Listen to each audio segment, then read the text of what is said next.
Why don't we get moving here? We'll call the meeting to order. First item is public comment. Anyone here from the public? I'm here. I don't know if you can hear me or not.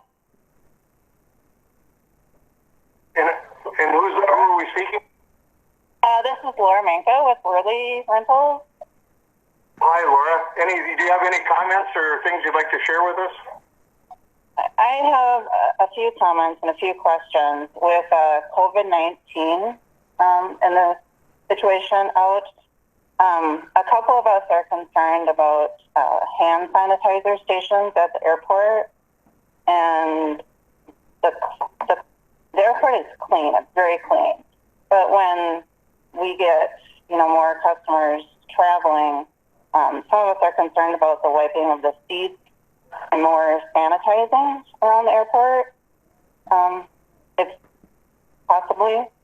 And then I also have a question about curbside parking at the airport for the summer coming up. If who's allowed to park on curbside, if it's cabs or rental cars, or it just gets really congested in the summertime.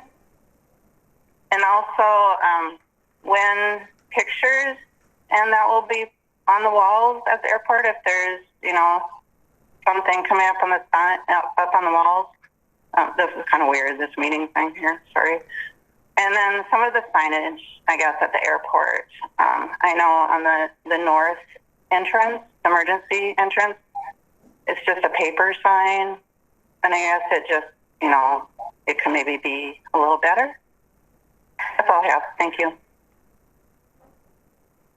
Okay. I wonder, Kyra, did you jot those issues down and maybe we could have someone take a look at that? Yes, I did. And we've been working on the hand sanitizer piece of it, but when all this came out, we haven't been able to get any, so it's been a shortage. But we'll continue to try to get the hand sanitizing station. I suppose there's a huge national demand right now for all of these things, and it's making it hard. But again, very important, and we appreciate that, Laura. Thank you. Thank you, Wade. Okay, we'll move on then to the financial statements for April.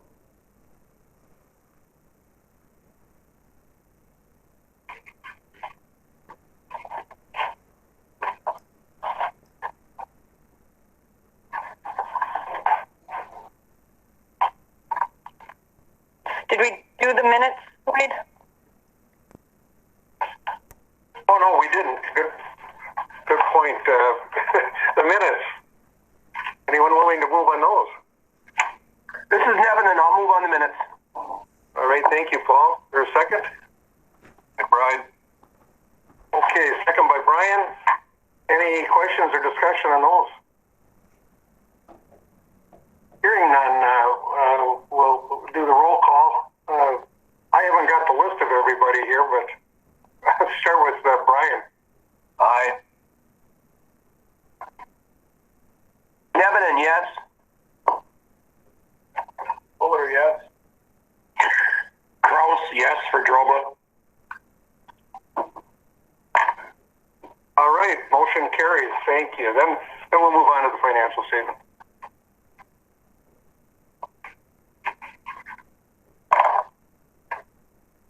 Fuller, move to approve. All right, we have a motion. Is there a second? Nevin, and second for discussion. All right, we've got a motion and a second. Discussion. Go ahead, Paul. Well, I'm just, it's a minor thing, but as we go through here and these schedules are disrupted, we paid, for instance, just the radio stations for certain events or like Twins baseball or something. Is that just being pushed out, or are we still getting time and space allocated for that? I just was curious about that. I actually asked that question yesterday when I was entering the bills, and she said that they are they're running some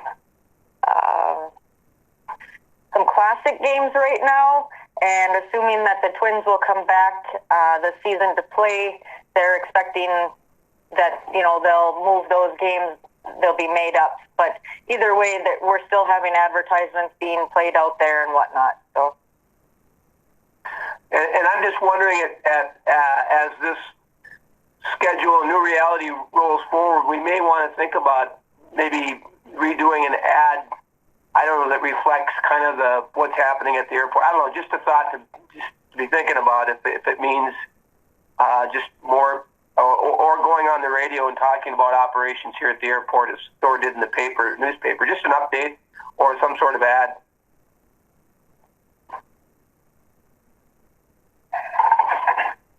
Well, I certainly agree. We should get something for the funding we put out there, even if the Twins don't come through. Any other comments or questions? All right. We've got a motion and a second, Kyra, if I recall. yeah. We'll call right there, say Krause. Any further comments or questions on the financial statements? All right. If not, we'll call the roll. I guess Krause? Yes, aye. Walt? Aye. Paul? Aye. And Brian? Aye. All right, motion carries. Thank you. We'll move on to the engineer's report. Sean or whoever. All right, should we wait to do the airside stuff first as we wait for Steve to sign on? Yeah, absolutely. Well, we got our typical cast of characters here. Chelsea and Ariel are going to help out with some of the updates on the different portions of the project. So with that, Chelsea? I thought they were your bodyguard. So with the Phase 2 runway reconstruction, that'll be the taxiway A, we put the tree clearing on hold due to some wet conditions here in the early spring.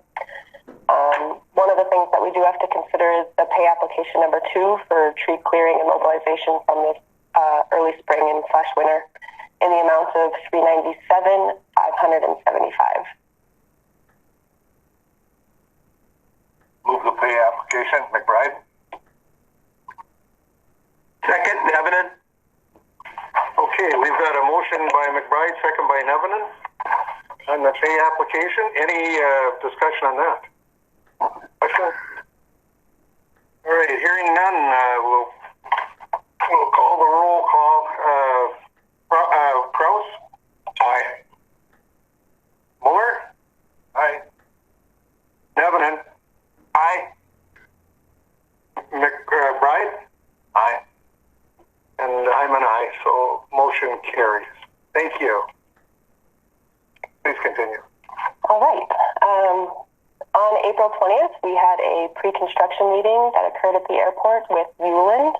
We were able to have a small in-person meeting and a go-to meeting for the rest of the attendees. We obtained an construction plan, and one of the things that we did come across is our Phase 2A haul route it impacts some safety areas, which was determined by the FAA airspace submittal. So in order to give us some time to get an approval for a new haul route on Phase 2A, we are going to start with Phase 2C and work our way to 2B and then to 2A, with the intentions of building the new temporary haul route on the north side of the airport with the material from Phase 2C and 2B. With that being said, construction is set to begin May 11th, so that's coming up quick. That's all I have for Phase 2 reconstruction of the taxiway. Any questions by the members? This is Nevinen again. Just what was the timeline on that? What did we expect for the length of that construction? That'll go till around October 14th. Thank you. Mm-hmm. McBride has a question. Chelsea, Brian. Might have to move out of 2C and go over to 2A. Is there a cost increase for us? No, there's not a cost increase, but there may be a change order for the haul route specifically. specifically. Do you have anything to add to that, Sean? Yeah, the big issue with the haul route, we were trying to use the existing Malzer Road that is an existing road there, but that goes through the runway safety area. That's the chief complaint that the FAA had in that airspace determination. So we're no longer able to use the existing road. It may require the construction of a new road kind of parallel to that road outside of that safety area. That would be a change condition from how the project was bid, so we may see a change order on that, pending both FAA approval of the new route as well as environmental clearance. So we still got some unknowns there. That's why we need a little bit of time to switch to Phase 2C to get those questions answered. And Phase 2C is the southern portion of the taxiway, basically from the runway 3-1 end up to the commercial service apron. Yeah, my question would be, being that we have to build another route, you said could we run into some wetland impact again and mitigation, and that would obviously add quite a bit of expense. There is, there are some wetlands on the route. We're working with our environmental group to make sure that, we have, approval, I guess might be the right word, to go through that area for temporary impacts. We're kind of waiting to find out on whether that, what that determination is before we proceed with any change order. But there will be an increased cost as they have to build that road. An alternative that we have is accessing through essentially where 422 intersects the road by the building area. We're trying to avoid that just for the impacts to the hangars. So we're exploring this option first to see what other opportunities we have to access from the north to avoid all the hangars and building areas. All right, any other questions? Okay, move on then, Sean, thank you. All right, next up is the weather balloon facility relocation. The first item is the question of the Schoberg property, or former Schoberg property. There's two items there, the lease agreement and the memorandum of understanding between the FAA, National Weather Service, and International Falls. I believe that's in the final stages of getting wrapped up. Thor, you may know more about that than I do, but last I had checked, it was just about signed and out the door. That is correct. Yep. Clearing is complete, and just waiting for the next phase there. Yeah. So Uland just finished up the tree clearing on the site, which is great. They moved quickly to get that accomplished. One action item I did not have on the agenda, but I'd like to request today is the approval of a change order for the addition of a second mobilization. The order of the change order is an additional $2,400, which is due to the fact that while we were sorting out the final grant dollar amount, we were seeing numbers that were coming in high based on our engineering estimates, and it was looking like we were going to have to use discretionary or supplemental funding, and those cannot retroactively reimburse. So we put them on hold until we got the bids in. Bids came in low. Now the work can be retroactively reimbursed. So we have to, we agreed to pay a second mobilization cost on the order of $2,400. So that's one thing I was looking for approval on today. All right, wishes of the board. That seems in order.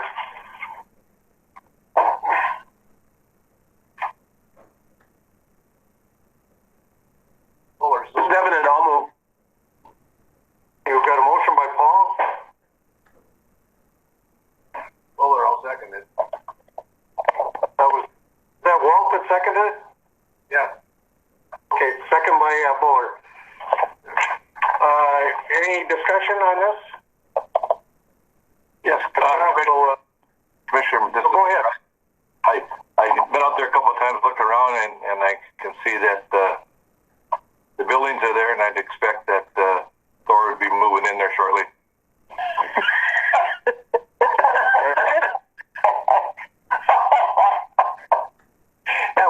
A weekend recreation getaway. Please don't bait me, okay?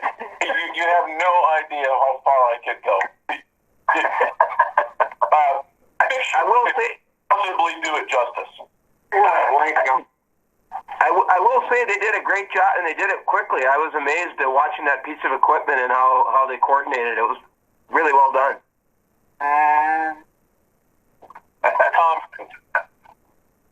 Any further discussion?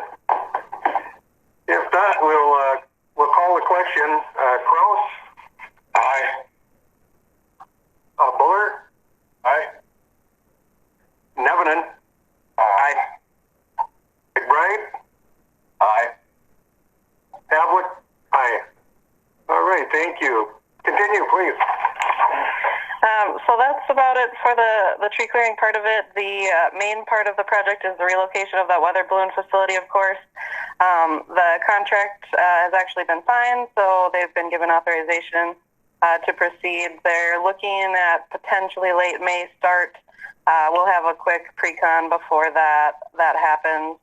And so more info on the schedule is forthcoming. They'll start with the demolition of the existing structures. That's all I have. Commissioner, I have a question for Ariel. Ariel, have we found out where the demo is going to go to? Is it going to the county landfill or the contractor construction landfill? Or I do not know. I don't know the answer to that. okay, thank you. I will follow up.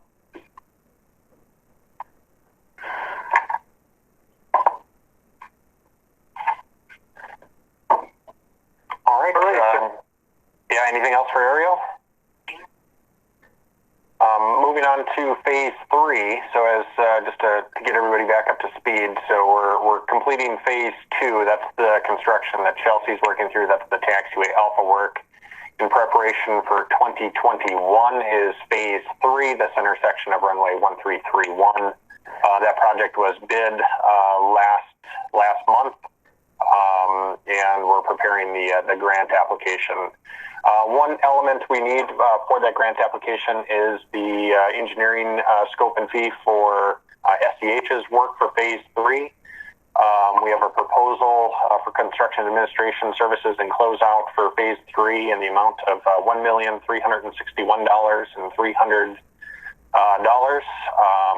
That was evaluated as part of an independent fee review performed by Becker Hoppy. I believe Kyra has the results on that. Kyra, do you have any information to share? Yeah, that's correct, and the amount is within their range, so everything looks good on that. So this amount is part of the supplemental grant here. I'll get to the grants here in a moment. That's part of the $14 million grant provided by the FAA. It's 95% funded by the FAA, 2.5% funded by MnDOT, 2.5% funded by the local share. This is included in the bonding asked for this legislative session. We'll provide an update here in a moment.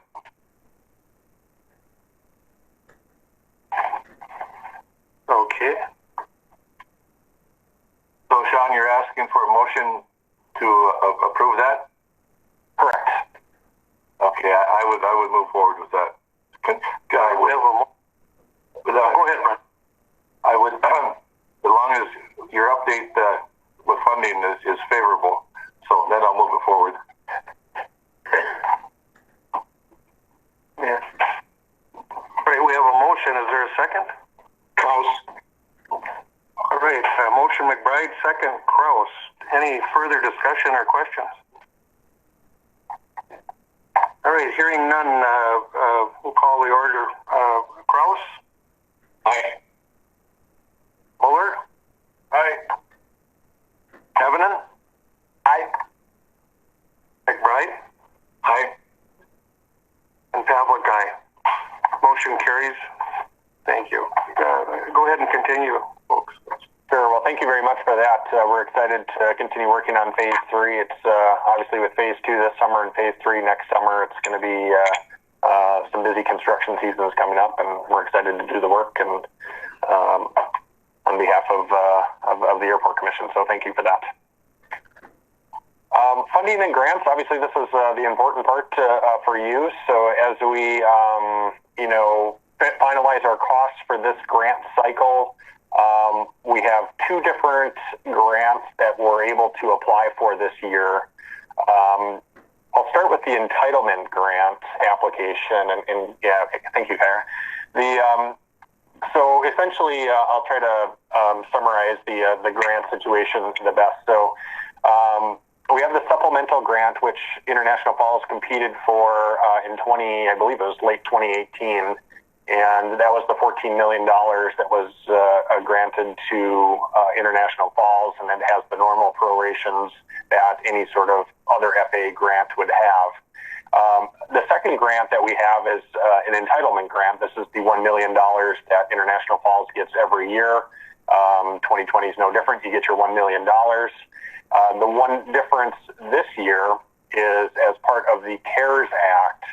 This is the Coronavirus Relief Act provided by the FAA and passed by the Congress. It gave airports across the country $10 billion to help with the mitigation of some of the damages that the slowing economy is going to do to airports. International Falls received approximately a little over $1 million in operational aid, and that's in the form of a grant to help with any sort of cost that the airport's going to see that is offsetting some of the lack of revenue that you're going to get from the airlines and so forth. Another thing that CARES Act was able to do is it funds your entitlement grant request at 100%. So normally it's a 95% grant. They've elected to fund all FAA grant requests in 2020 at 100%. So the items shown on the screen are all going to be 100% funded by the FAA, either through the 95% AIP funding or the additional 5% CARES Act. So this is really good news for you. You can see the local share of that now that's funded by a different grant inside the FAA. So this is the entitlement grant funded at 100%.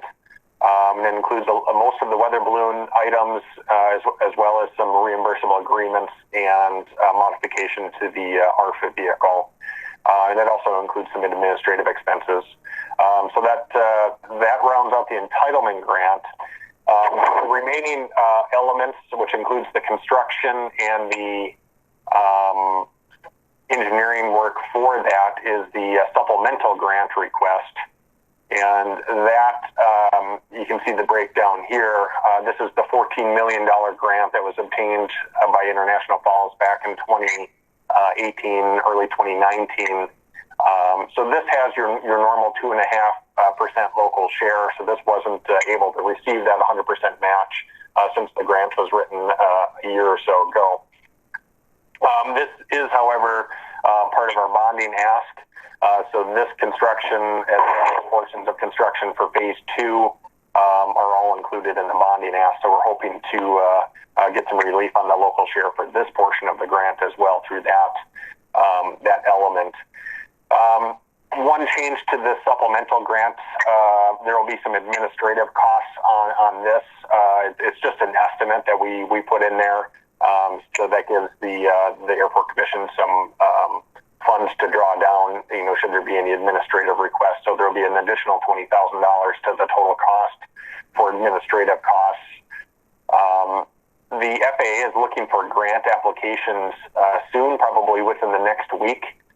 SEH will be preparing that paperwork, and we're just requesting permission to coordinate with Kyra and the airport chairman to sign all the grant paperwork within the next week. So I'm not sure if you need to do a motion for that.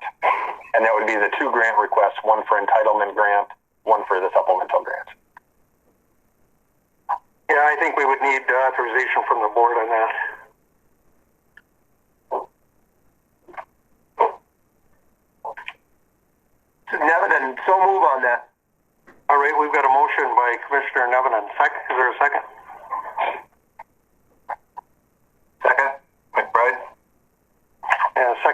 Brian, any questions or discussion on that? Now we'll call the roll. House? Aye. Buller? Aye. Nevinen? Aye. McBride? Aye. And Pavlik, aye. Motion carries. All right. Anything else there, Sean? No, thank you for that. You'll be seeing some paperwork here soon for signature. I briefly touched on the bonding update. I checked with Mike Larson, who's obviously our connected person at the legislature. The things I've heard is that there will be a bill this year. I think everybody's, realizing that there's a need for that increased spending in the economy and infrastructure support. There's obviously the difference between the two bills in the Senate and the House of Representatives. So I think there's a lot of details that need to be worked out. Due to Thor's great presentation a few months back, I believe Int'l is still considered on all three lists, the House, the governors, and the Senate. So I think we're in a good position. Obviously, the legislature just needs to do their job and sign a bonding bill here within, I believe that happens within the next month here. The bonding bill that we have does include costs for Phase 2 and Phase 3 and potentially Phase 4 fundings available. Where we tried to get the language to include retroactive costs, so we'll see how successful we are. I know typically they don't like to do that, but Mike Larson was able to hopefully get in some language there that doesn't change throughout the legislative session. So any questions on the bonding report? But you can't trust those politicians, Sean, so hopefully it comes through. Yeah, it's never a done deal until it's all signed up, so hopefully we'll keep our fingers crossed. All right. Any questions? Commissioner Pavlik. Yes. Just a statement, with the $1 million from the CARES Act, and with the hindsight with what happened to air travel, I mean, it's just too bad if all of a sudden we couldn't have all the engineering ready to go and say, let's close the airport down for 8 weeks and do the one job and be done with it. Just, if we'd have known, 4 or 5 months ago, we probably could have considered doing the airport job all this summer and not impacted the public and the infrastructure of the city that, and county that bad. So I think we kind of missed something there, I think. And save money, but who would have ever known this was coming? Correct. To that point too, before we move on, I guess it may be a question for Thor or Kyra, but what are we seeing for employments there with the airlines? Are people flying that single flight? No, literally 0, 1, possibly 2 passengers. We're a reflection of the rest of the country. Virtually nothing. Virtually zero, frankly.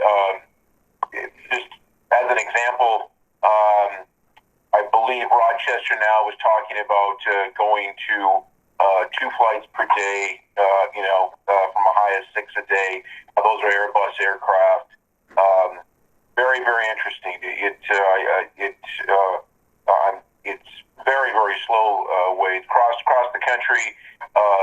Atlantic Aviation, which is a large chain of FBOs, I believe it's 68 facilities, all at large cities. As of 4 days ago, they were servicing a total of 30 aircraft at all 68 facilities across the United States. So, yeah, it's still it's literally virtually dead. It's still empty. Yeah, I just want. There was a news feed on night before last, and they on one of the networks, and they showed a picture. I think it was in Arizona of all the aircraft that are lined up. It's just endless and out of service. It's brave new territory. It's fascinating. All right. So, any other comments or questions? If not, we'll move on then to public involvement and stakeholder updates. No real news to report there. Just the pre-construction meeting we had on April 20th, and construction starting on May 11th. Just some upcoming dates. We'll be reaching out to different stakeholders, including the FAA and tenants, about the construction start. And that concludes the airside portion of the engineering update. If there's any further questions for SEH. Oh, and and on the public involvement side, people are welcome anytime, and we appreciate that. So, all right. Anything else on that? If not, then we'll move on to old business.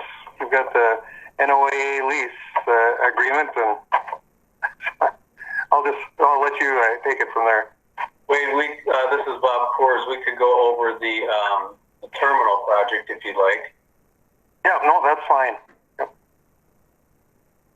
Can I jump in here for a sec? Who would like to be presenter for that? Do you have anything to share on the screen for your update? Steve, do you want to share the punch list?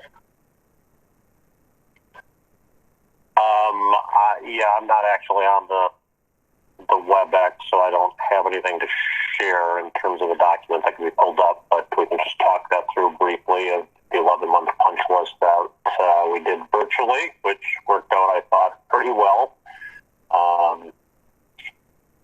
Justin Shipley, thank you to him, did a great job helping us go through that in virtual time, so we have organized that into a document and sent it out to affected contractors. We're trying to navigate a little bit of the coronavirus world also and determine what's the best way to get folks back there to attend to some of the items on that list. So that is in process on the 11-month punch list for the phase 2 portion of the terminal building. Okay. Yeah, so just to elaborate a little bit on that, we did conduct the 11-month walkthrough virtually on April 8th. We did have Justin there walking around and everybody else participated, which we learned a few lessons from it, but I think overall it worked pretty well. It drained his battery pretty towards the end, and we had to kind of restart. And I think we'd rather have a wider angle lens, I think, next time. But all in all, I think it was a good way to accomplish what we needed to accomplish in our new virtual world. So, and then we did send that off, the punch list items to Kraus Anderson. They have them, and they're contacting the contractors. And then Steve and Thor, we did get the additional information that Thor just sent over regarding the batteries for the backup systems. And then Nate, I don't know, do you want to touch on anything on the generator? Where we're at with that? Our favorite subject. Nothing but fun. The last I'm aware, and Steve, correct me if I'm wrong, Generac and HM Craig, the supporting contractor, was going to come out on site to do some updates and corrections, but they were waiting for the COVID-19 items to make sure that they were allowed to be on site. I'm not sure where that's sitting at right now. Steve, have you heard anything back from them lately? That is correct. The last email correspondence we had was on April 14 from a John Hanson with HM Craig that we've been staying in touch with, every week or so. And at that time, they had stated we're waiting on the COVID-19 stay-at-home order to absolve. Once cleared, we'll set up an on-site meeting with Donovan and himself, John Hanson, to go over the issues. So I'll reach back out to him and see, if by chance we're earmarked here in a week to, lift the stay-at-home order, then we can set up that meeting.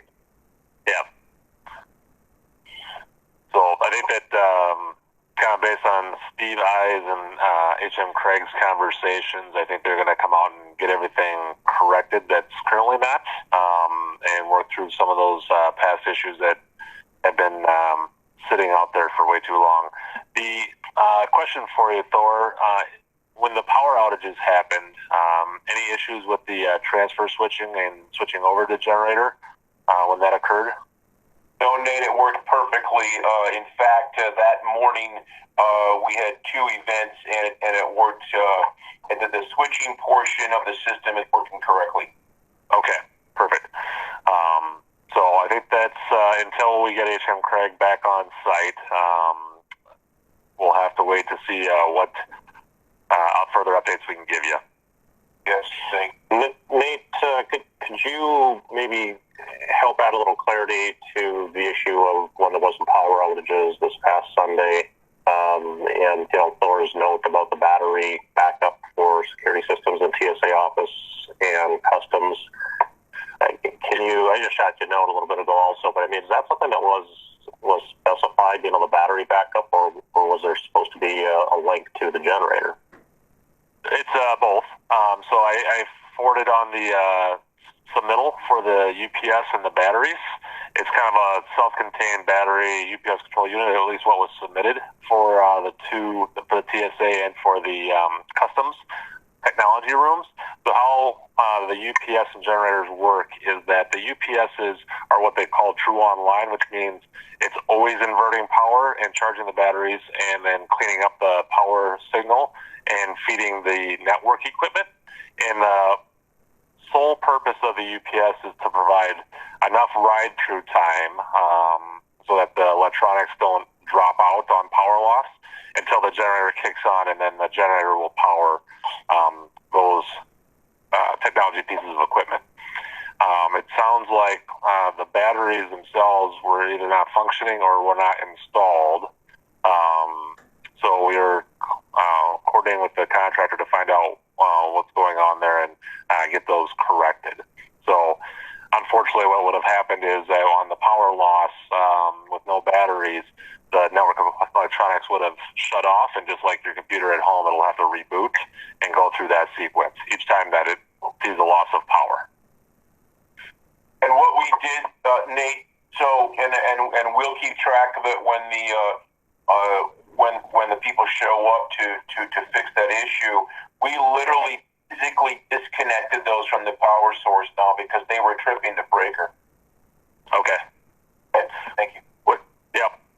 That's probably inherent to the system potentially because it didn't have the batteries. That's why it was tripping out. Right. Question for Thor. Oh, Thor, for Sunday morning for that outage that we had, the airport was affected and the generators kicked on? that is correct. Good.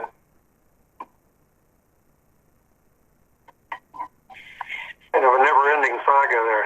Any other comments, questions on that? How about the where we at with the boiler? There we go. On the boiler item, I've reached out just by email to JK Mechanical. We've not connected yet, actually, so I'll follow back up with a phone call today for the discussion with him on where we had last left that discussion roughly a month ago.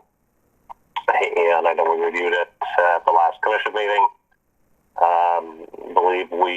I hope we forwarded on the information that JK Mechanical was asking of the commission to say, well, they'll take care of the issue, provided they can be released from further warranty obligation on that system. Thank you. I think that's really all I've got. We've cleaned up most of the other items, other than the punch list, and continuing to look into some of the condensation dripping, we believe, at the roof tie-ins, and a light monitor, kind of ongoing ghost leak, we'll call it. I'll follow back up with Wasabi Glass. Dave Anderson, I believe, was there. Thor, I'm not sure if you saw Dave himself, I told him to check in with either administration or yourself. Before he climbed on the roof. Right. I did not see him personally, but he did check in. That's correct. Okay. So I'm waiting for a follow-up from him to see what his findings were, to see if there was anything he could see from a window perspective on the light monitor, but we'll continue that research as well. Yeah, and then if I could just add, we have been in contact with the FAA regarding the closeout to the Phase 1 grant. Chris Porter is working on, she has already put together a draft of the closeout report and is getting that over to Tracy Schmidt at the FAA. Tracy's still working on the change orders for Phase 1. But I think she's getting real close. She did contact Steve Trudeau yesterday, and we're working through just a few more issues on the change orders. And then we should be able to get that Phase 1 grant closed out here soon. And then she's still working on the change orders for Phase 2.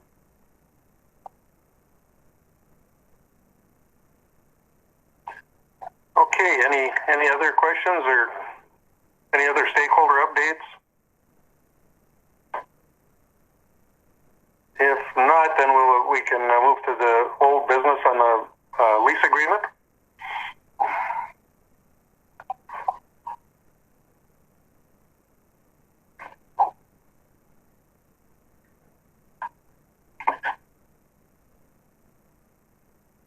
Yeah, no further updates from House Anderson.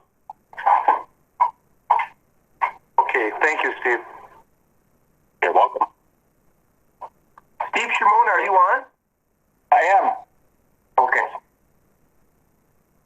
All right.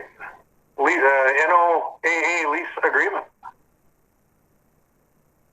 Steve, do you want to touch on that a little bit? I know that agreement is in play, and you had some conversation yesterday in regards to some changes to the agreement and whatnot. Sure. I did talk with Bob Brashears, who's the one handling this at the NOAA, and the agreement, and I think I emailed everybody yesterday, looks fine. There's a couple places in there under the International Falls responsibility where they kind of duplicated. They had the same thing required several times, and Bob yesterday was going to clean that up. He thought he'd have the revised agreement back to me tomorrow, but it didn't arrive to me. Did you get anything updated, Kyra? No, I did not yet. I just double-checked again. I would say I'd recommend the commission go ahead and approve this pending just a few minor modifications. It doesn't change any responsibility. It just cleans up the agreement a little bit so that the same obligations aren't in there in multiple places. The one thing I initially had been concerned about was that it doesn't specify. This just deals with the relocation of the building and things. It doesn't deal with the lease itself going forward. It just says that International Falls and the NOAA will work together for a lease for the new property. But it's my understanding that the process on that is we will suggest an appropriate monthly rental amount, and as long as it's reasonable, it should be approved, and hopefully we'll be able to do these for anywhere from 10 to 20 years, and I would think we'd want the longest term that we could get, but that's being negotiated, and I think Thor's had some discussions with another individual from NOAA on that. It's actually different departments that deal with the actual lease terms from this part of the project. So I'd recommend that we approve this because I think he said once it gets back on the federal level, it takes them typically months to get things finalized, and probably even longer with this pandemic going on. And if we're going to get this done by fall, we need to take action on this now. Yes, I agree, Steve, and thank you you to you and to Cairo for all your efforts and great work with this. It's bureaucracy squared, as you're well aware. So I just want to share with the group that both Cairo and Steve have worked very hard on that, and that's a multiple phased situation. So thank you, Steve. I totally concur with Steve's recommendations. Thank you. All right. Well, it's up to the board. Then I think what we'd be looking for is a motion pending final agreement by our airport attorney to sign the agreement and move forward. Nevin, and so move. We've got a motion by Paul and second by Walt to approve as described. Is there questions by the board on this or comments? Anything else from you, Steve? No, that's it, Commissioner Pavlik. All right. Then with that, we'll call the question. Rouse? Aye. Muller? Aye. Nevenin? Aye. McBride? Aye. Pavlik? Aye. Motion carries. Thank you, everyone. All right. Down to new business, I guess. CARES Act funding?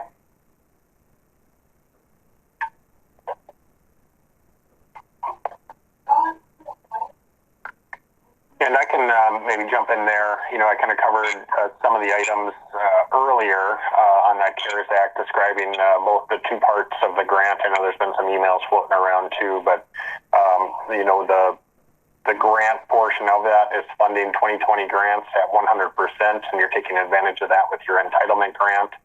The second portion is the, I can't remember the exact amount, it's over $1 million that can be used either for operational expenses or airport development. And I know Thor has been kind of working through some of those numbers as well as Kyra. But that money is intended to be used just to offset airport revenue that may not be coming in like it normally would due to the economic slowdown of the pandemic. So some good information, good news to share, you know, from FAA and Congress as they're trying to support airports across the country with that funding. And happy to answer any questions that you may have. If I may, Sean, we had gotten that agreement from FAA on it, so the commission would then just approve that agreement and move forward with signatures, correct? That is, yeah. So if the commission chooses to move forward with the operational grants, you know, it's a pretty easy process. So it would operate much like an M&O grant, where you just submit any sort of invoices. You know, maintenance costs, anything that you have can be submitted pretty easily and reimbursed through that new grant. It'd be a separate grant, what they're calling an operational grant. Airport development grants are going to require a bit more paperwork. My recommendation, I think, would be to stay on the operational side. However, there is some confusion with MnDOT right now on how this operational grant affects your existing M&O funding, and there is some concern that MnDOT may not supply the historical amount of M&O funding that airports are receiving. This isn't specifically to International Falls, it's airports across Minnesota. MnDOT is proposing that you would use this money from the FAA in lieu of your M&O grant for MnDOT, and obviously that is not a great deal for International Falls or any airport. I think I would recommend not signing the grant until that's clarified, until MnDOT clarifies what their intention is with their M&O program and how that goes forward. I think there's just a little bit of uncertainty on how that funding will be allocated to International Falls, as well as all the other airports in Minnesota. As far as I know, you know, the FAA is looking for this 4/24. I think the agreement to get into the grant. They're looking for that soon, but they haven't put an actual deadline on it. So I think we have some time. It's not something that needs to be submitted here today. So I think I would wait for further information before signing any sort of grant agreement with the FAA. Unless if there's a situation where you need the money sooner, then that you might want to consider moving forward with that operational grant so you can access that money sooner. I can't agree with Sean more. Sean put it so delicately. Very well done, Sean. Thank you. In his description of how MnDOT is handling the situation. Yes, difficult to be candid. Sean's dead on. Unfortunately, and it's causing bad blood with the airport operators and with aeronautics, justifiably. Even to the point that it's that issue has spilled over into a LASAC discussion. The 9 airports in Minnesota, the scheduled airports. Frankly, that organization, which I'm a part of, we're frankly fired of the attitude. We had a pretty pointed conversation on a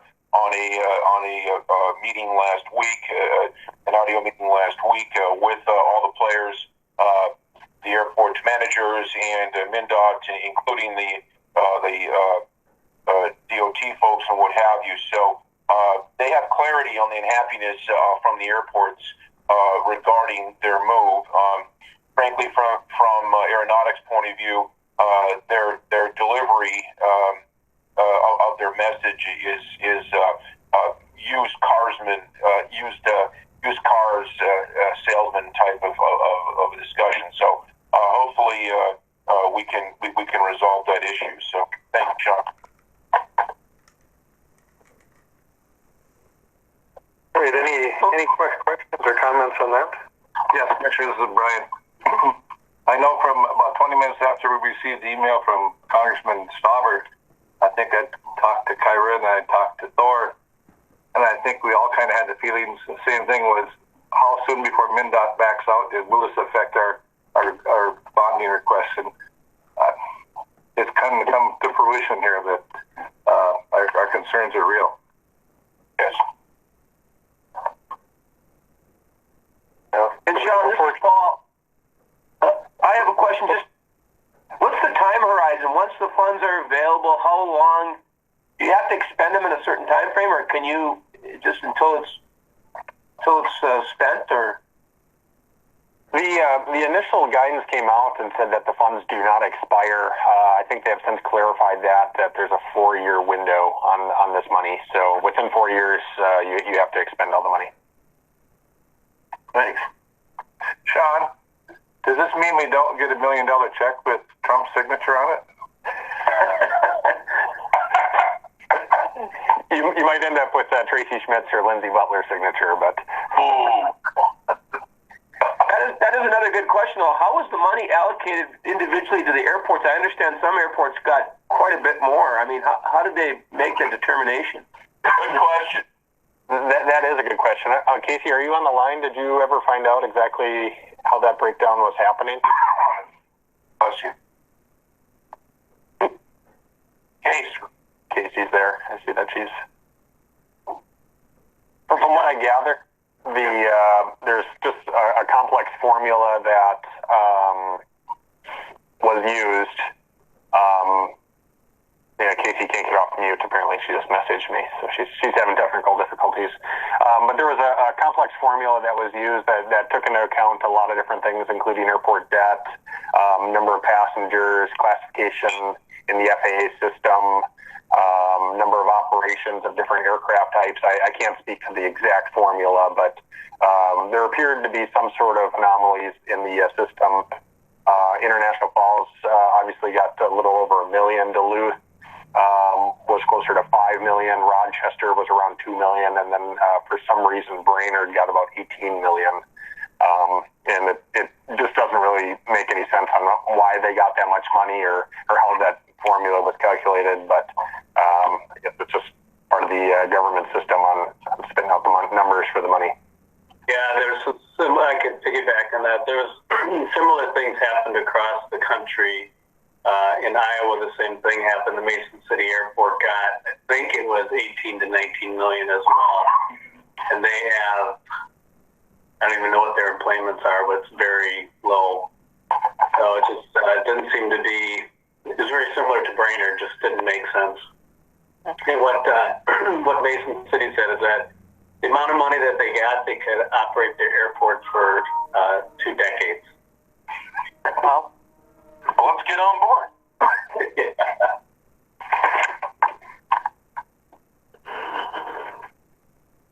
I mean, that is troubling. Is anyone had the discussion with our representative, Stauber? It was my intention to do so, and frankly, I missed a conference call with him last week, and that was going to be one of my topics. I'm intrigued by that, and would like to carefully address the issue. I don't want to let the horse in the mouth, but it is intriguing that Brainerd gets close to 18 million. Minneapolis, interesting. What, 125 million, I believe, is the number, something on that level. But yeah, so there is some. And I wonder, key term, with Bob Anderson's past efforts, we were quite successful in getting enough of the pie, money-wise in the past. I wonder, key term, not a conspiracy theorist, but I wonder if that has something to do with it. Is there a possibility that they've looked at us and said, hey, we've been quite generous to you folks, which they have, frankly. Is that part of the equation? I don't know. Yeah, from what I understand is that it was a completely formula-based allocation. But I can't say that for sure. I mean, who knows what happens in the upper levels of the FAA, but that's what we're told. Yeah, they don't know. Well, this is Paul again. I'll take it as good news anytime they're willing to provide some additional funding. But your advice at this point, Sean, is to wait until kind of the terms are finalized, or at least some of these questions are answered, and before we sign and move forward. Yeah, that would be my advice, and I think maybe one further recommendation would be to provide a letter to MnDOT just expressing the value of M&O to your airports. I'm not sure what that number is for International Falls, or what level of support they give you with that M&O. But just to say that money is important to you, as well as offsetting the cost of the slowdown that the FAA money was intended for.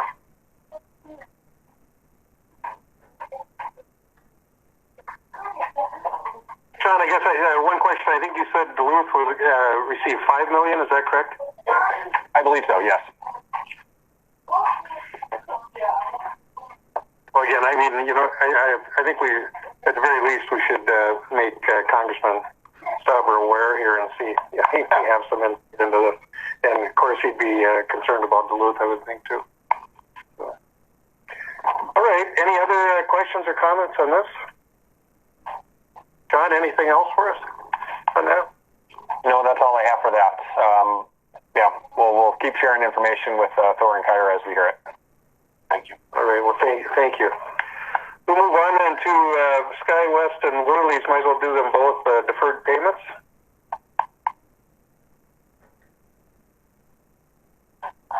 All right. I received a request from SkyWest. They're asking to defer their payments for 90 days. There is an agreement that I sent along in the packet from SkyWest that they drew up. It says the rents shall be deferred from May 1st to July 31st, and then landing fees shall be deferred from April 1st to June 30th. And then the rent will be paid, their total amount will be paid by the end of the year, by December 31st. So they'll make up for those payments throughout the rest of the year.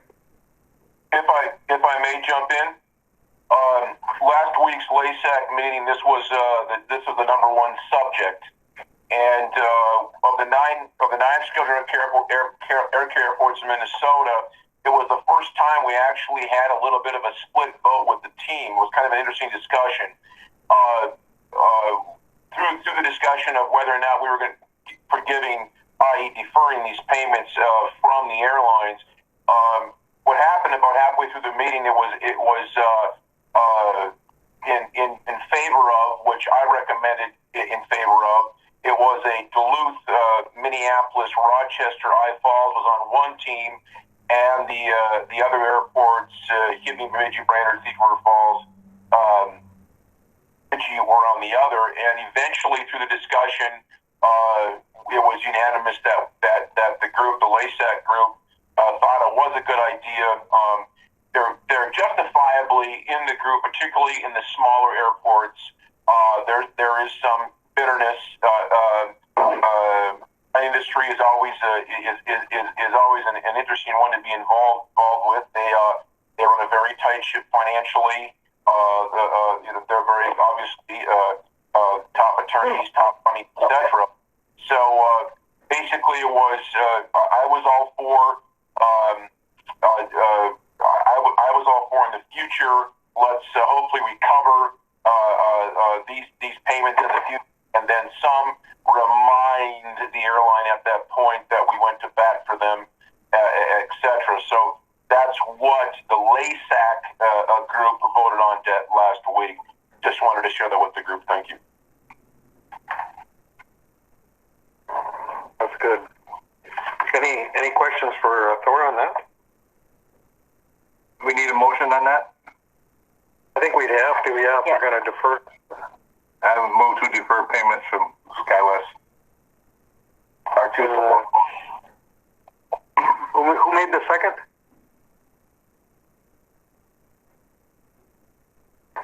Fuller, I'll second it for discussion. Okay, we've got a motion and a second then on deferments. Any further discussion? Mr. Chairman, this is Walt talking. Are we including Worley's in that motion or no? We're going to do it two together. At this point, it's up to the board, but I think we can do them together. They're same subjects. Okay. My question would be, is the Worley's for the same amount of time? Worley's is a bit different. I think we need to try to keep my motion as a single motion. Okay, that makes sense. Second is okay also. All right, then we've got a motion. Any further discussion?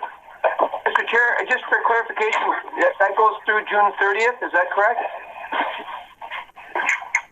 The rents are through July 31st. July 31st. Lending fees are through June 30th. Okay. All right. Any other questions? If not, we'll call a roll. Kraus? Aye. Bullard? Aye. Nevenin? Aye. McBride? Aye. Aye. Motion carries. All right, and then we'll move on to the other.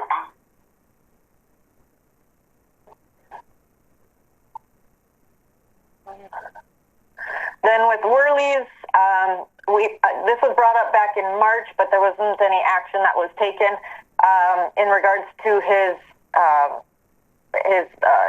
rental lease agreement.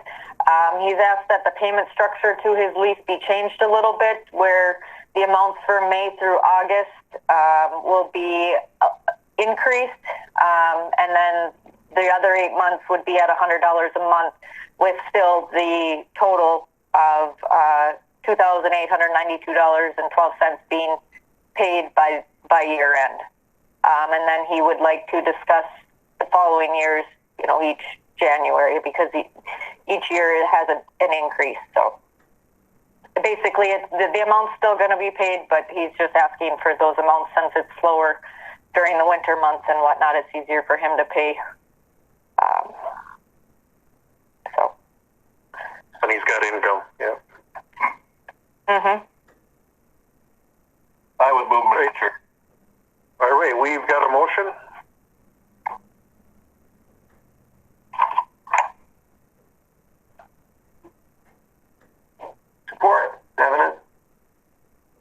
we've got a motion, McBride, second, Nevenin, to approve the request. Any questions or discussion on that? All right, hearing none. Cross. Aye. Buller. Aye. Nevenin. Aye. McBride. Aye. And Pavlik, aye. Motion carries. Thank you, everybody. All right. Any other business to come before the commission? Yes, it's. I've got quite a bit. Oh, go ahead. I'm sorry. Go ahead, Thor. Oh, No, go ahead. all right. Real quickly, obviously a lot of inquiries, a lot of questions, justifiably, about frequency of flights. What does the future look like? I can literally say, no one knows. That includes MnDOT, FAA. That includes Delta/SkyWest, DOT in Washington. Lots of dialogue back and forth. Just kind of bring the team up to speed. Initially, there was discussion. SkyWest had put forth that they wanted to fly one flight per day and get paid for two. DOT kind of balked at that. Then there was a discussion about possibly getting paid for one flight a day, but providing only 3 flights per week. And that was now 3.5 weeks ago. Still, literally, we literally don't know, and I'm fully convinced this thing is so dynamic and so moving that literally no one knows. And and obviously coordination with TSA and the local airline staff. It's somewhat uncomfortable and to be in that state of not knowing what is next. So just want to share with the group. I would not be surprised. I'm guessing again, and it's really a gut feeling. I'm basing it on a feeling. I would not be surprised in the near future that possibly 3 flights a week, at least for a given period of time, is a possibility. Again, who knows? On another level, real quickly, Paul mentioned earlier about the newspaper article that I was involved with last week. From a semi-humorous perspective, I found this very interesting. I am not a social media person at all, but after sharing that information in the paper about where the industry stands, obviously it stands in a very bad place right now. That apparently there was some rebuttal on social media discussing that we should bring back the morning flight. And I thought, that's kind of like rearranging the deck chairs on the Titanic and arguing over it, right? I found it fascinating to say, and I'm trying to be like Sean. I'm being very politically correct and kind right now. I was quite amazed that people actually shared, shall we say, their level of intelligence, intellect with their response. Thank you. I feel better. So I just found that fascinating. Okay. Regarding future of air travel and what's happening, 2 weeks ago, Wall Street Journal said that 37% of workers now are working from home using a system such as right now, GoToMeeting, Zoom, etc., doing the meetings from afar. That is an interesting statistic, which probably, unfortunately, won't bode well for transportation in the future. Because if we're learning to use the system more and more, and it's a vertical learning curve for a lot of us, I think, and the airlines actually are aware of this. There's a strong possibility that when we get the ship righted and back on course, that theoretically it'll have an effect on the load factors. That obviously individuals and companies are looking at the expense sheets and going, "Wow, man, we're saving a tremendous amount of money by not sending salespeople, professionals, etc." To exact locations. We can do it from afar.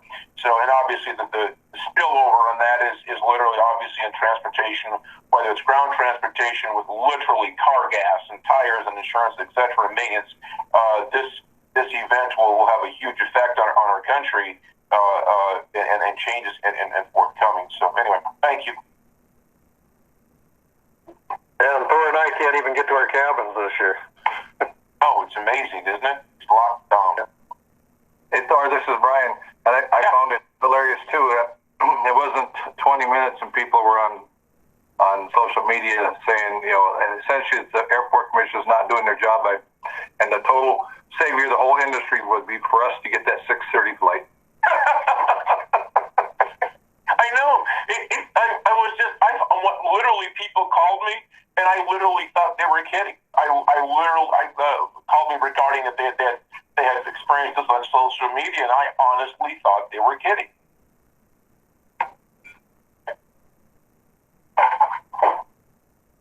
Great. Any other comments or? Pretty quiet bunch. We must be over. I've got quite a few things here. Wait, if I may. Oh, please. I'll start with Erickson Lawn Care proposal. This is an annual service that they provided to the airport each year for fertilizing the airport grounds. They do it once in the spring and once in the fall at a cost of $500 each season. So the total contract is at $1,000 for that.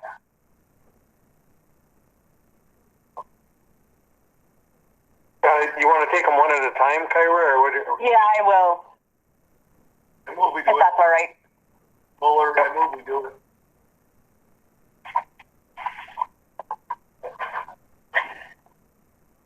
Not only this is Nevin, and I'll second. Yeah. All right, we've got a motion and a second. Any discussion or questions for Kyra on this? Well, as long as we got them out there, let's have them mow down those ugly spruce Doug Grindle trees. Have them cut them down. God, they're awful. Sorry. I hate them too. Sorry. I got it. Any other discussion? They can take the lead. Al? I don't think Grindle even wanted to plan them. We made him do it, as I recall. Trying to get the money out of him. Oh, that was a big deal too, man. There was a lot of talk about that. Well, even to get the road done and the power lines moved, that took a force of nature to get Doug to do that, but he did it in the end. That's correct. But anyway, if there's nothing further on that, we'll call the question. Kraus. Aye. Muller. Aye. Nevinen. Aye. McBride. Aye. Havlick. Aye.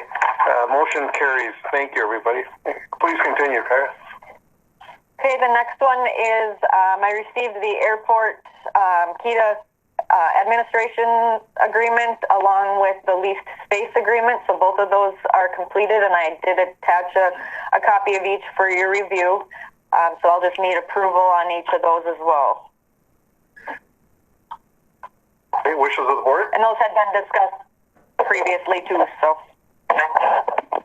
Move on the agreement with KETA. Okay, we've got a motion by McBride.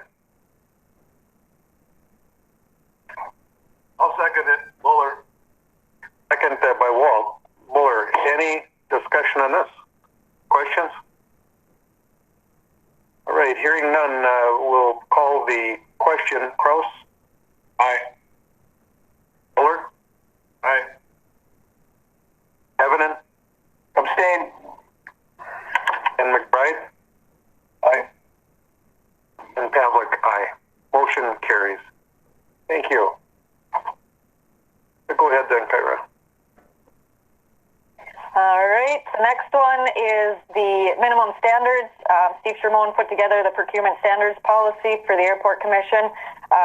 It was something that was talked about with MnDOT previously, and so that, again, is in your packets for review if you wish. I'm not sure if we need a motion to adopt that and put that into play, or how you want to work that one.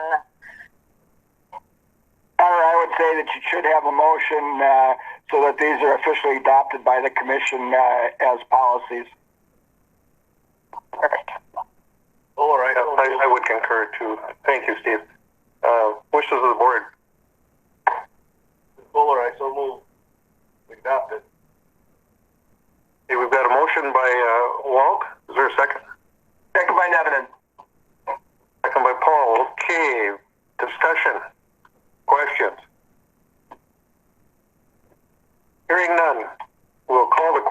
Kraus? Aye. Fuller? Aye. Nevinen? Aye. McBride? Aye. Havlik, aye. Motion carries. Thank you. Ira? The next one is I received an email or a letter email from Steve with Avis. It was kind of a vague email, so I asked him for some additional information on what he's requesting. I put that information in the packets as well, but basically he is looking to have his rent forgiven throughout this COVID-19 stuff. He didn't give an end date or a time specification as to when. He just said until it's over. So he was looking for that because we had received the $1 million. He wanted his rent to be forgiven during this time. And then he had a couple other requests in terms of he would like to bring up the need for a car wash facility and fueling on the airport. He said this is something that would generally be funded, built and owned by the airport, and then a CFC, customer facility fee, is added onto each rental to pay for it. He said the CFC is then passed on to the airport at the end of each month. So I'm assuming that CFC fee is something similar to the concession fee. He said it's something that should have been brought up years ago, but the time has come where we need to do something in hopes that businesses come back. I kind of explained to him, the airport doesn't really have funding to pay for that up front, but I would bring it up to the commission. But then he asked if at least they can wash cars on the airport, if there's a site somewhere on the airport grounds that they can wash vehicles. He said the car wash soap is the same as someone would use in their home, so it's not harmful to the environment. They would need to be able to wash the vehicles and vacuum the interiors at least from the time period of May 15th to October 15th. Again, on airport grounds. So, Thor, I don't know if there's some place where he could do that at or how any of that would work. I had a conversation with Tara the day before yesterday, his rep, and frankly, I shared with her at this point it would be a difficult task given where we are. We don't have a specific site. It's not in the plan. We're talking about a building. We're talking about a vacuuming area, etc. And if you offer that service to one, I would think you'd have to offer the service to all. And frankly, where does that, where do we end up with that? Where does that end? So I shared with her that I doubted that was an option at this time, given the situation we're in. My question, is this offered at other airports to rental units? At small airports, I'm not aware of one. Brian, I could address that a bit. There are some airports that are doing this, but they're typically larger airports than the size of International Falls. In fact, SCH has been funding some of these, or trying to fund them. So we do have, it's something that we as an organization might be interested in pursuing if the airport is interested in that. Bob, down the road, is this something that could be, income generating for the airport? Or is it more of a... Yeah, there is a benefit for that, but you get those CFCs, which are like the PSCs, but it's just it's a different funding source. So we'd have to look into that, but to see how it would benefit the airport. Or do you think it'd be worthwhile at least to have SCH take a look at it? Yeah, take a look. Take a shot at it. Get some data. My question is, where would you locate it? That'd be tricky to locate something like that. Very tricky. As the group is aware, we are so boxed in because of always the 300-pound, the gorilla is the wetlands issue, and setbacks and what have you. We're boxed in tight. Yeah, I think it'd be a planning exercise that we'd have to look at to see where we might be able to locate a spot for it, and the size, depending on what you're looking for. Schoberg's has a hose out front. Thorpe. That was a wonderful spot. That would work. Good idea. Oh, the group has no idea how far I want to go with that, but I'm not even going to.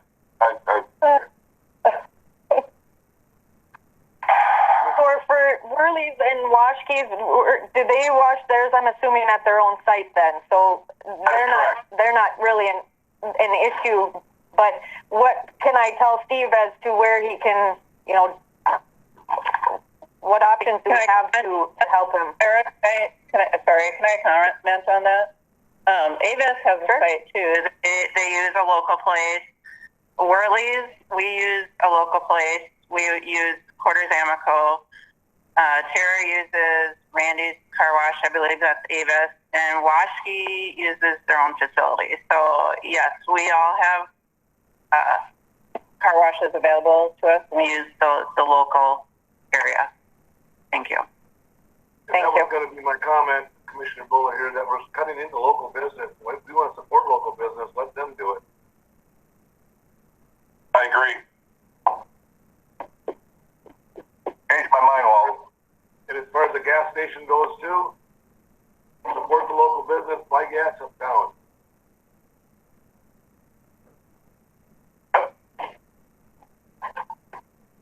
Okay, well, I assume, is it a formal request we have then?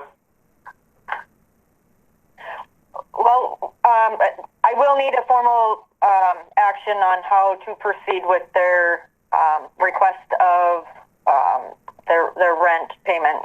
If we want to forgive that, or if we defer it, or how you want to work that. This is Commissioner Buller again. I think it'd be hard to forgive that rent when we just deferred Worley's out so they could get theirs paid. I think we put them on a similar schedule as Worley's and get their rent.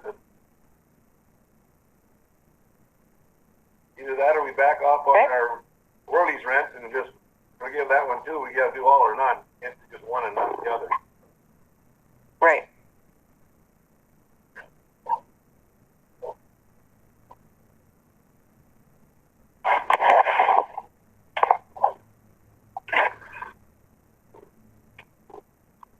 I guess it would be the wishes of the board there. If someone wants to offer a motion, I guess, Steve, if you're still on board, even if we were to get into an on-site washing and vacuuming area, we'd need I would assume, another contract of some sort for everyone's protection, and whatever goes with that. Do I hear a cat?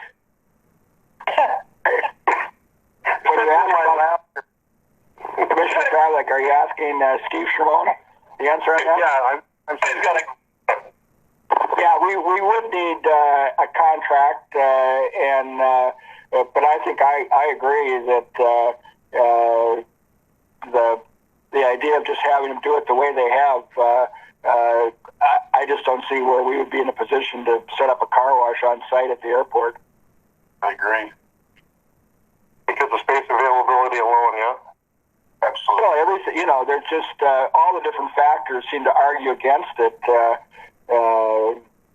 And the size of our airport, and if anything, I think in these difficult financial times, plus it would take away from existing. The service has been fine. I mean, it's not like we have a huge amount of automobiles going in and out that need to be turned over quickly. They've got time between flights to go get them washed and get them back. I just think that that's not something we would want our airport to get involved in. Thank you, Steve. All right, so I changed my mind. You changed your mind, Brian? Yes. I agree with Walt, and if Walt would put that forth as motion, that same offer as Worthy has, I would second his motion. I will put that as a motion. And I would second. And we use local fueling stations and local car washes.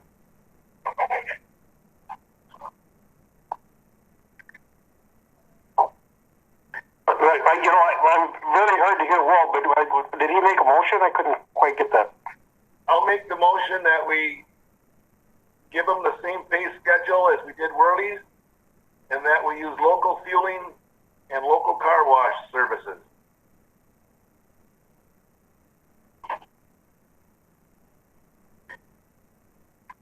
Right. Is there a second to that motion? Yes, I second it. So you okay, Brian? That's you? Yeah. Yes. All right. We've got a motion and a second. Discussion. Yeah, I agree with that. Just as Thor touched on the uncertainty that lies ahead with when we will resume some sort of normalcy with scheduling and ridership. I think it's too difficult to try to put some sort of open-ended deferral on this. But you know, I think this in lieu of that, I think that's probably as good as we're going to get with what. So Worley's again is just. Could you repeat that again? What their referral is or deferral is? Right now, they have suggested $523.03 for the months of May through August, and then $100 for the months, the other months throughout the year. And maybe I think the biggest thing is as long as the total rent payment is due by the end of the year, I would leave it up to them of making as a payment as they can. Like I said, as long as it's paid by the end of the year. Okay, especially with these next couple of months, May, April, May, June, they may not be able to make that $500 payment. I would agree with that. By the end of the year, they got to be paid up. You guys, if I could just add to this, we're talking about recovery. Sean and I and others have been sitting in on a lot of aviation webinars. And just recently we sat in an ACC, Airport Consultants Council webinar, talking about recovery scenarios. They presented 4 scenarios, and one of them had full recovery at the end of 2021, and the others were looking at late to the end of 2022. So those are just some things to think about.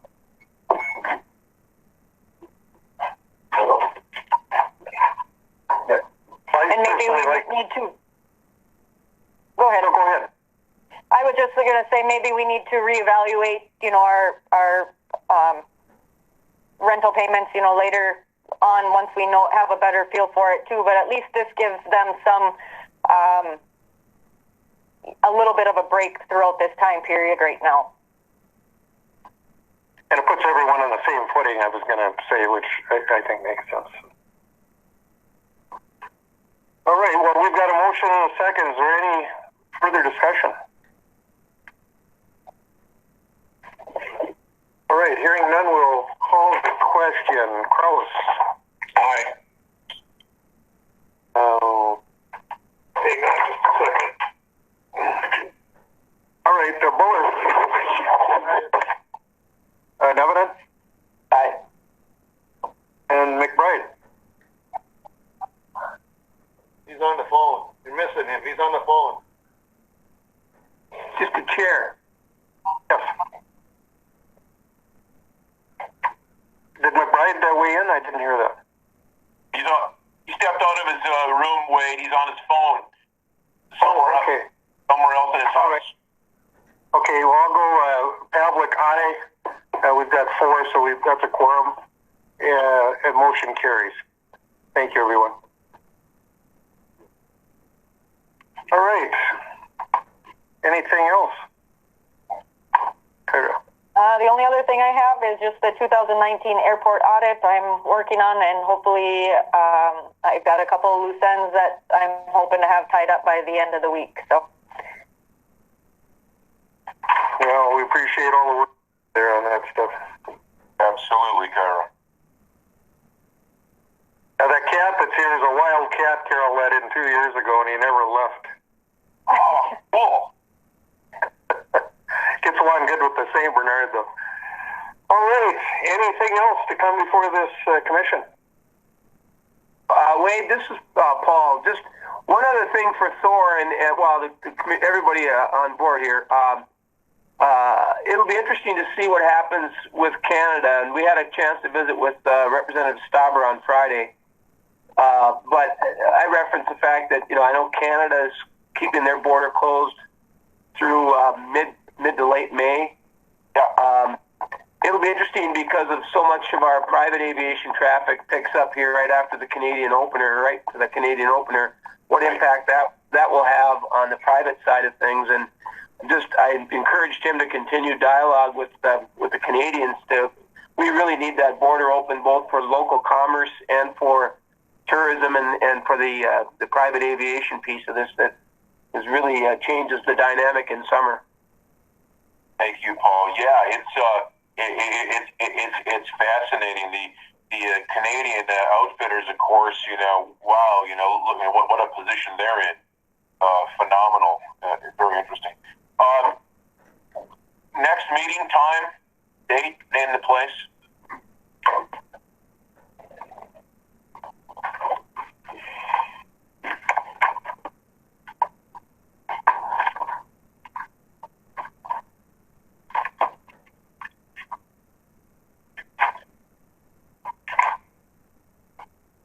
What do you got, Kyra?